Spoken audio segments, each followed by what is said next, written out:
ছাত্রছাত্রীরা আশা করি তোমরা ভালো আছো। আজকে তোমাদের আমি ক্লাস 11-এর একটি কবিতা আলোচনা করে দেখাবো।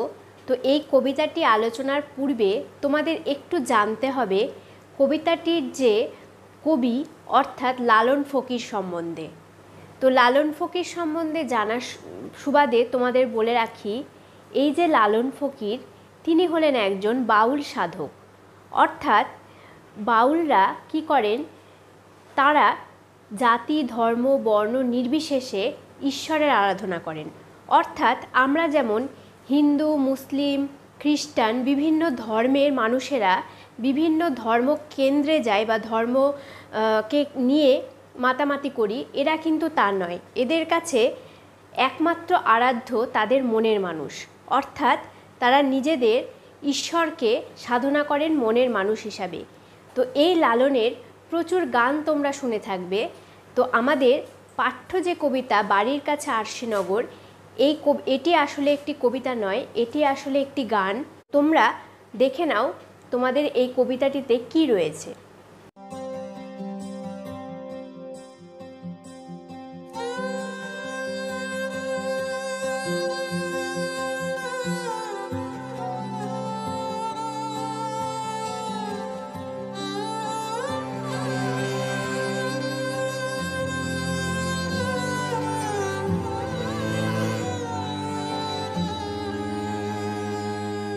বাড়ির পাশে আরশিনগর,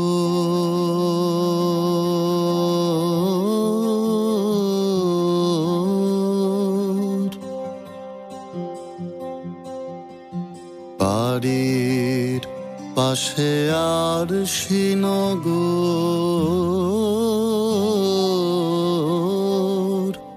সেথাপুর শিবসত করে, এক ঘর পুর শিবসত করে। আমি একদিনও না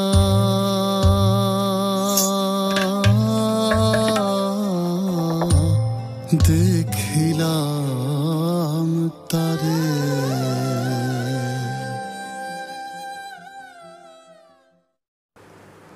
আমি একদিনও না দেখিলাম তারে, আমার বাড়ির কাছে আরশিনগর, ও এক পড়শি বসত করে। এখানে দেখো কি বলছে, এখানে বলছে যে আমি একদিনও তাকে দেখতে পেলাম না। ঠিক আছে, তাকে দেখতে পেলাম না আমার বাড়ির কাছে আরশিনগর। আরশিনগর নামে একটা জায়গা, যেখানে আমি তাকে একদিনও দেখতে পেলাম না। ও এক পড়শি বসত করে। পড়শি অর্থাৎ প্রতিবেশী। অর্থাৎ আমার বাড়ির কাছেই আরশিনগর, কিন্তু আমার প্রতিবেশীকে আমি একদিনের জন্য আমি তার দেখা পেলাম না।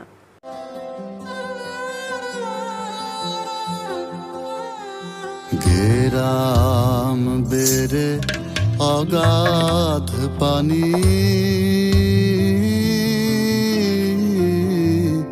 ও তার নাই কিনারা নাই তরুণী পারে।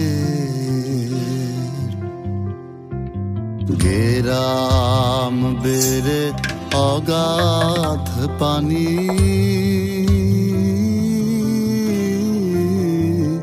ও তার নাই কিনারা নাই তরুণী পারে। গ্রাম বেরিয়ে অগাধ পানি, ও তার নাই কিনারা নাই তরণী পারে। গ্রাম বেরিয়ে অর্থাৎ গ্রাম বেরিয়ে মানে হচ্ছে বেষ্টন করে, অর্থাৎ গ্রামকে বেষ্টন করে ঘিরে রয়েছে কি, যে অগাধ পানি, প্রচুর পানি। পানি মানে তো তোমরা সবাই জানো। ও তার নাই কিনারা নাই তরণী পারে। ঠিক আছে, কিন্তু ওর কোনো কুল কিনারাই নেই। আর আমরা যে কোনো একটা নৌকো পাবো, সেরকম কোনো নৌকোও নেই যে আমরা ওটাকে পার করতে পারবো। বাঞ্ছা করি দেখবো তারে,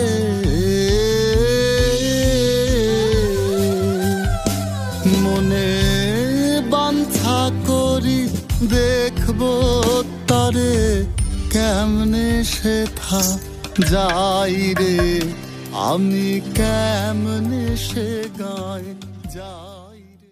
আমি বাঞ্ছা করি দেখব তারি, আমি কেমন এসে গায়ে যাই রে। অর্থাৎ লালন বলছেন দেখো আমি বাঞ্ছা করি অর্থাৎ ইচ্ছা করি, বাঞ্ছা করি মানে হচ্ছে ইচ্ছা করি, আমি প্রার্থনা করি বা ইচ্ছা করি যে তাকে আমি দেখব, কিন্তু আমি কেমন করে সেখানে যাব সেই রাস্তাটা আমার অজানা।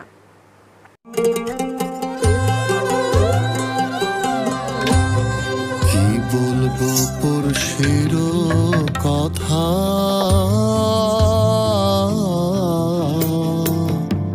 ও তার হস্ত পদ স্কন্ধ মাথা নাই রে।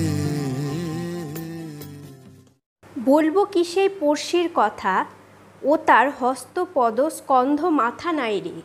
অর্থাৎ এখানে লালন বলছেন দেখো কি, যে বলবো কি সেই পড়শির কথা, অর্থাৎ সেই প্রতিবেশীর কথা তোমাদের আমি কি বলবো, তার হস্ত পদ স্কন্ধ মাথা নাই রে।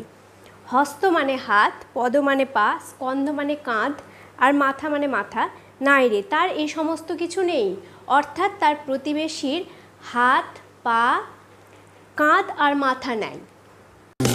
ও সে ক্ষণেক থাকে শূন্যের উপর,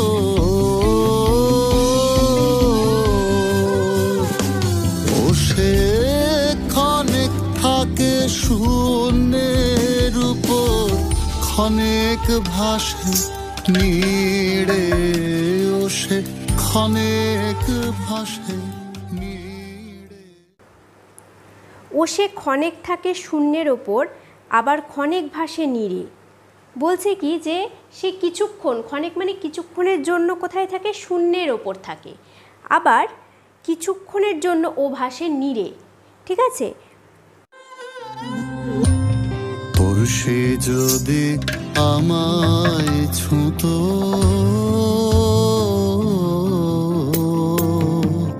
আমার জমজাত না সকল যেত দূরে। পড়শি যদি আমায় ছুতো, আমার জমযাতনা যেত দূরে। বলছে যে এই যে পড়শি বা পড়শি যদি কবিকে, প্রতিবেশী কবিকে যদি ছুতো অর্থাৎ স্পর্শ করত, তাহলে কি হতো, আমার জমযাতনা অর্থাৎ আমার যে সমস্ত যন্ত্রণা সেটা দূর হয়ে যেত অর্থাৎ চলে যেত। সে আর লালন এক ঘরে রয়,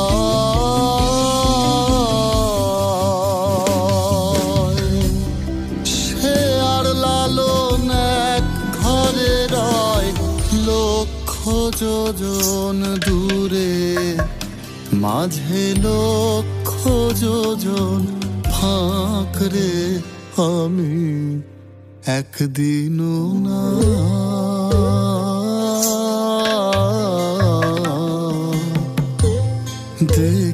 দেখিলাম তারে। আবার সে আর লালন একখানে রয়, তবু লক্ষ যোজন ফাঁকরে। এখানে সে আর লালন একখানে রয় অর্থাৎ তাদের অবস্থান আবার একই জায়গায়। ঠিক আছে, তবু লক্ষ যোজন ফাঁকরে, তাদের মধ্যে লক্ষ যোজন ফাঁক। এই যোজন কথাটা হচ্ছে একটা দূরত্ব মাপার একক। তো এই লক্ষ যোজন বলছে এখানে দেখো, যোজন মানে হচ্ছে এক যোজন মানে তোমাদের 8 মাইল। ঠিক আছে, তাহলে লক্ষ যোজন মানে তোমরা বুঝতেই পারছো কতটা পরিমাণ দূরত্ব। তো এই হচ্ছে তোমাদের কবিতাটার মূল আলোচনা। এবার তোমাদের কবিতাটা শুনে একটু আজব লাগছে যে বাপরে এটা আবার কেমন ধরনের কবিতা, এই কবিতাতে তো আমরা কিছুই মাথা মুন্ডু বুঝতে পারছি না। কিন্তু তোমাদেরকে আগেই বললাম যে এই যে বাউল সাধক যার কথা আমরা বলছি, লালন ফকির, তারা কি করেন, তাদের মনের মানুষের আরাধনা করেন। অর্থাৎ তারা ঈশ্বর কাকে মনে করেন, তাদের মনের মানুষকে। ঠিক আছে, সেই জন্য তারা কি করেন, ঈশ্বরকে আমরা যেমন বিভিন্ন স্থানে খুঁজে বেড়াই, অর্থাৎ মন্দির, মসজিদ, গির্জা, বিভিন্ন ধর্মস্থানে, এরা কি করেন, এরা কিন্তু সেই রকম ঈশ্বরকে বিভিন্ন জায়গায় খুঁজতে চান না। তারা বলেন যে ঈশ্বর রয়েছে মানুষের মনে। অর্থাৎ মানুষের মধ্যে ঈশ্বরের বসবাস। ঠিক আছে, এই হিসাবে এই দৃষ্টিকোণে যদি আমরা কবিতাটা বিচার করি তাহলে কিন্তু কবিতাটার মানে আমাদের কাছে পরিষ্কার হয়ে যাবে। তো দেখে নাও কবিতাটা লালন আসলে কি বলতে চাইছেন। আমি একদিনও না দেখিলাম তারে, অর্থাৎ কবি বলছেন যে আমার যে মনের মানুষ, আমার যে ঈশ্বর, তার বসবাস আমার শরীরেই বা আমার মনের মধ্যেই, তাহলে আমি তাকে একদিনও দেখতে পেলাম না। আমার বাড়ির কাছে আরশিনগর, এখানে আরশি মানে হচ্ছে আয়না। কবি এখানে মনকে আয়নার সঙ্গে তুলনা করলেন। ঠিক আছে, আয়নার সঙ্গে তিনি মনকে তুলনা করেছেন। ও এক পড়শি বসত করে, এই পড়শি বা প্রতিবেশীকে, এই প্রতিবেশী হচ্ছে কবির মনের মানুষ। তাহলে এখান থেকে আমরা কি বুঝতে পারছি? এখান থেকে কবি বলতে চাইছেন যে আমাদের বাড়ির কাছে অর্থাৎ আমাদের যে মনের মানুষ, এই মনের মানুষ অর্থাৎ ঈশ্বর কোথায় বসবাস করেন? আমাদের মধ্যেই বসবাস করেন, কিন্তু আমরা সেই মনের মানুষের সন্ধান পাই না। গ্রাম বেরিয়ে অগাধ পানি, ও তার নাই কিনারা নাই তরণী পারে। অর্থাৎ গ্রাম অর্থাৎ এখানে কবি বলতে চাইছেন মন। মানুষের যে মন বেরিয়ে, মনকে ঘিরে থাকে, বেরিয়ে মানে ঘিরে থাকে বা বেষ্টন করে থাকে কি? অগাধ পানি। এখানে পানি শব্দের অর্থ কবি বোঝাতে চাইছেন যে পার্থিব মোহ, মায়া, মমতা যেগুলো আমাদেরকে ঘিরে থাকে। অর্থাৎ আমরা যেসব কারণে কিন্তু এই মোহ মায়ার কারণে আমরা নানাভাবে নানান জায়গায় জড়িয়ে পড়ি, আবদ্ধ হয়ে পড়ি, যার জন্য কবি এখানে বলছেন যে আমাদের মন এই রকম নানা রকম পার্থিব মোহ মায়া মমতায় জর্জরিত হয়ে থাকে, যার জন্য আমরা কি করতে পারি না। এই যে বলছে ও তার নাই কিনারা নাই তরণী পারে, অর্থাৎ আমরা এই ঈশ্বর বা মনের মানুষের কাছে পৌঁছাবার জন্য সঠিক পথ বা কিনারা খুঁজে পাই না। ঠিক আছে, কেন খুঁজে পাই না? তার কারণই হচ্ছে আমাদের এই মনের মধ্যে ঘিরে থাকা মায়া, মমতা, লোভ, লালসা, বিভিন্ন কারণে আমরা কিন্তু ঈশ্বরের সন্ধান পাই না। আমি বাঞ্ছা করি দেখব তারি, আমি কেমন এসে গায়ে যায় রে। অর্থাৎ কবি এখানে বলছেন যে আমি ইচ্ছা করি যে আমি কি করব, এই সমস্ত মায়া, মোহ, মমতা সব কিছুকে ত্যাগ করব। অর্থাৎ পার্থিব যে মোহগুলো আমাদেরকে ঘিরে থাকে এগুলো আমরা ত্যাগ করব, আমি ত্যাগ করব। কিন্তু আমি ত্যাগ করেও কিভাবে তার কাছে পৌঁছাবো এই পথটা কিন্তু আমার জানা নেই। অর্থাৎ আমি ইচ্ছা করলেও আমি কিন্তু সেই মনের মানুষের সঙ্গে নিজে সাক্ষাৎ করতে পারছি না। বলবো কি সেই পড়শির কথা, ও তার হস্ত পদ স্কন্ধ মাথা নাই রে। এখানে দেখো, এখানে পড়শি অর্থাৎ প্রতিবেশীর কথা কবি কি বলছেন, অর্থাৎ এখানে মনের মানুষের কথা কি বলছেন। দেখো কবি বলছেন যে এখানে তার হস্ত পদ স্কন্ধ মাথা নাই রে, মানে এখানে ঈশ্বর অর্থাৎ সর্বশক্তিমান ঈশ্বর যে নিরাকার, তার কোনো রকম আকার থাকতে পারে না, এটাই তারা কিন্তু বিশ্বাস করেন। বাউল সাধকরা সবসময় ঈশ্বরকে নিরাকার হিসেবে দেখেন, ঈশ্বরের কোনো আকার নেই, অর্থাৎ তাদের কাছে ঈশ্বর নিরাকার, এই কথাটাই এখানে তিনি বোঝাতে চাইছেন। সেই জন্যই তিনি এখানে বলছেন যে তার হস্ত পদ স্কন্ধ মাথা নাই রে। ঠিক আছে, ও সে ক্ষণেক থাকে শূন্যের ওপর, আবার ক্ষণেক ভাসে নীরে। এই ঈশ্বর বা মনের মানুষ তিনি কোথায় থাকেন? কখনো থাকেন শূন্যের ওপর, অর্থাৎ মোহবর্জিত স্থান। শূন্যের ওপর বলতে এখানে কবি বোঝাতে চেয়েছেন মোহবর্জিত স্থান। ঠিক আছে, আবার ক্ষণেক ভাসেন নীরে, মানে মোহপূর্ণ স্থানে। তিনি কখনো থাকেন শূন্যে, আবার কখনো ভাসেন নীরে। ঠিক আছে, কখনো থাকেন মোহবর্জিত স্থানে, আবার কখনো থাকেন মোহপূর্ণ স্থানে। পড়শি যদি আমায় ছুতো, আমার জম যাতনা যেত দূরে। লালন এখানে বলছেন যে আমাকে যদি পড়শি ছুতো অর্থাৎ আমার মনের মানুষ বা ঈশ্বর আমাকে ছুতো, তাহলে কি হতো? স্পর্শ করত, তাহলে আমার জম যাতনা যেত দূরে। জম যাতনা মানে যে ব্যর্থতাজনিত মানুষের বা আকাঙ্ক্ষা, ধরো আমি কোনো একটা আশা করেছি বা আকাঙ্ক্ষা করেছি, সেটা আমার পূরণ হলো না, তার থেকে কি হয়? একটা যন্ত্রণা তৈরি হয়।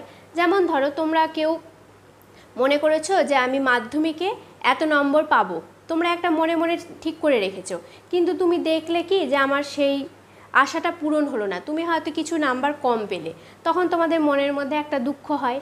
বা তোমাদের কোনো একটা জায়গায় যাওয়ার কথা ছিল, তোমাদের হয়তো যাওয়া হলো না, তাহলে কি হয়, নিজের মনের মধ্যে একটা যন্ত্রণা হয় যে আমি অমুক জায়গায় যেতে পারলাম না।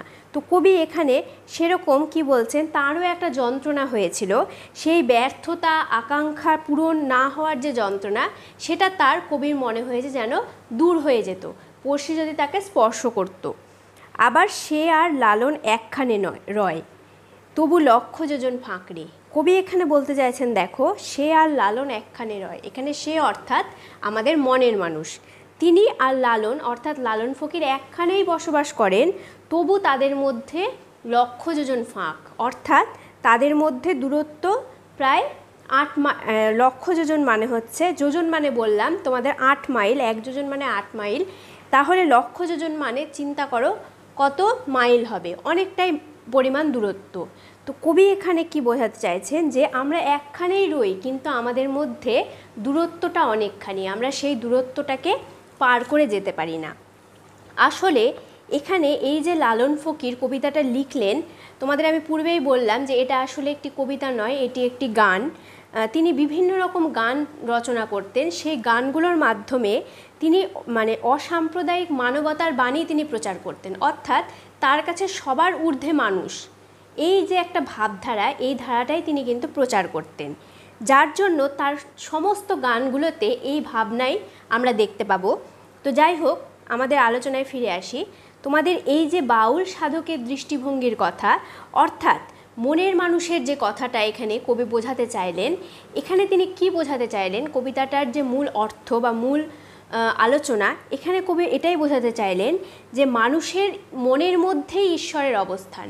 ঠিক আছে, ঈশ্বর কিন্তু আমরা বাইরে গেলে খুঁজে পাই না, অর্থাৎ আমরা অনেকে মন্দির মসজিদ বিভিন্ন ধর্মস্থান ধর্মকেন্দ্রে যাই, কিন্তু আসলে কি ঈশ্বর সেখানে থাকে? ঈশ্বর কিন্তু সেখানে থাকেন না, ঈশ্বর থাকেন প্রত্যেকটা মানুষের অন্তরে। এটাই এখানে কবি বোঝাতে চাইছেন। আমরা যদি একটু পার্থিব মায়া মমতা লোভ লালসা আমাদের খারাপ গুণগুলোকে একটু যদি সরিয়ে রাখতে পারি, তবেই কিন্তু আমরা ঈশ্বরের সাক্ষাৎ পাবো। আমরা বৃথায় তাকে বাইরে খুঁজে বেড়াই, অর্থাৎ এখানে বিভিন্ন যে ধর্মকেন্দ্রগুলো রয়েছে ধর্মস্থানগুলো, এগুলোতে আমরা বাইরে বৃথায় খুঁজে বেড়াই, ঈশ্বর কিন্তু সেখানে থাকেন না, ঈশ্বর থাকেন মানুষের মনের মধ্যে। এই কথাটাই এখানে লালন বলতে চাইছেন।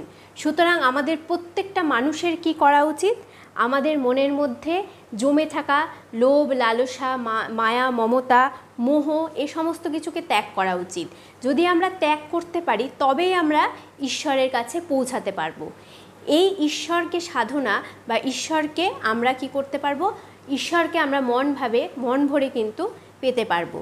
তো এই হচ্ছে তোমাদের এই বাড়ির কাছে আরশিনগর কবিতার মূল বিষয়বস্তু বা মূল আলোচনা।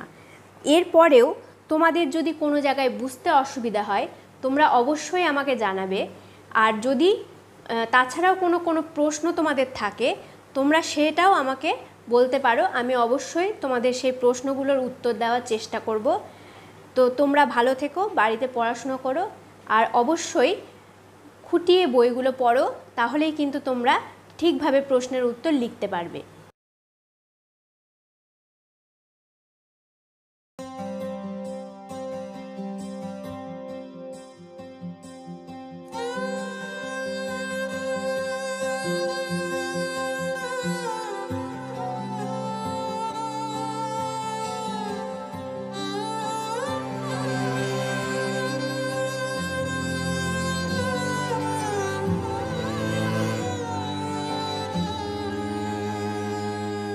বাড়ির পাশে আরশিনগর,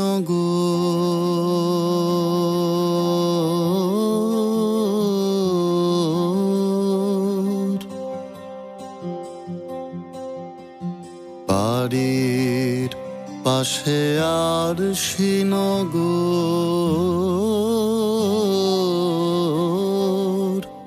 সেথাপুর শিবসত করে এক ঘর পুর শিবসত করে, আমি একদিনও না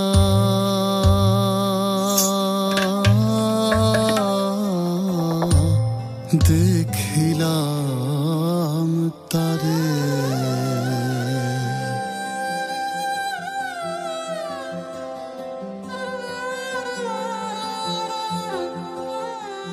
গেরাম বেড়ে অগাধ পানি, ও তার নাই কিনারা নাই তরুণী পারে। গেরাম বেড়ে অগাধ পানি,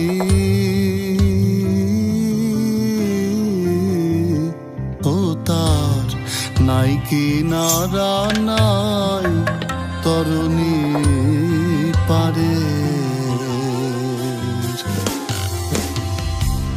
বাঞ্ছা করি দেখব তারে,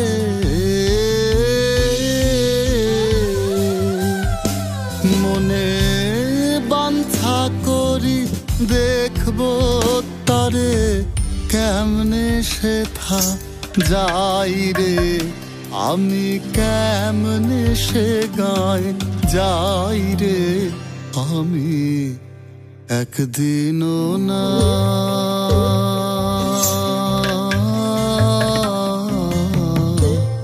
দেখিলাম তারে।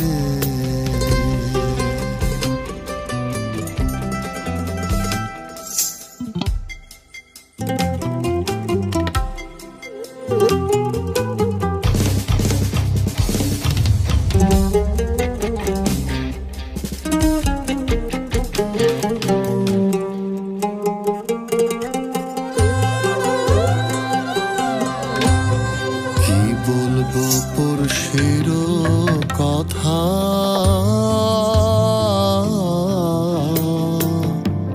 ও তার হস্ত পদ স্কন্ধ মাথা নাই রে, ও সে ক্ষণেক থাকে শূন্যের উপর,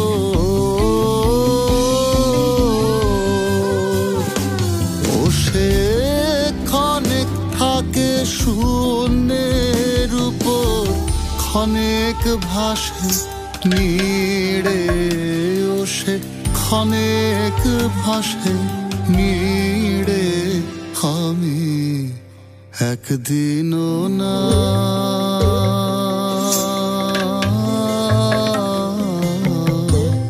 দেখিলাম তারে।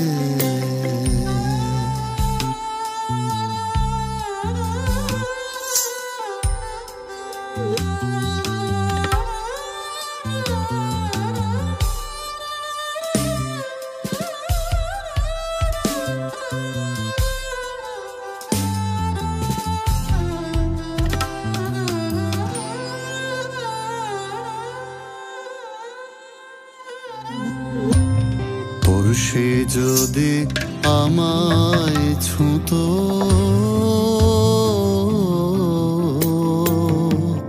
আমার জমজাত না সকল যেত দূরে,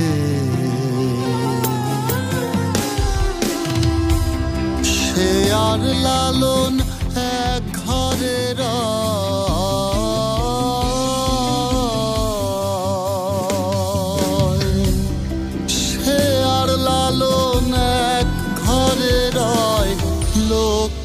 যোজন দূরে, মাঝে লক্ষ যোজন ফাঁক রে, আমি একদিনও না